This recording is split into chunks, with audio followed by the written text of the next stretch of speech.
اس نئی قوت کی بنیاد امیر تیمور نے رکھی، جو کہ اپنے آپ کو چنگیز خان کا وارث مانتے تھے اور اس کی طرح کھوپڑیوں کے ڈھیر لگانے میں کوئی کسر نہ چھوڑی، لیکن ساتھ ہی عربی اور فارسی علم و ادب سے آشنا اور اس کے بے حد قدردان تھے۔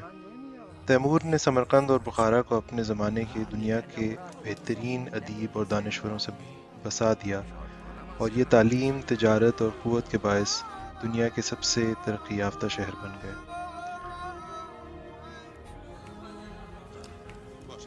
Bir, iki, üç. Ozuqasi bo'lgan ham shunday qilsin. Bilamin.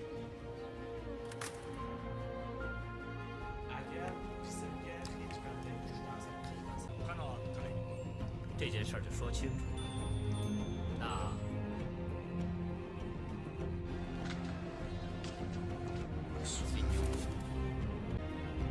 Javobini unutib bedi.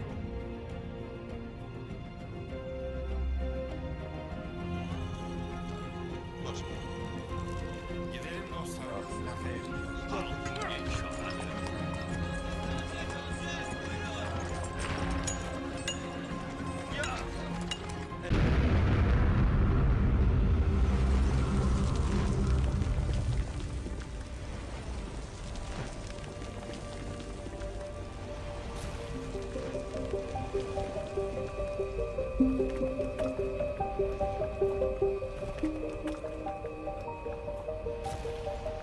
اسی خاندان تیموری کا ایک شہزادہ بابر تھا، جس نے ہندوستان میں مغلیہ سلطنت کو قائم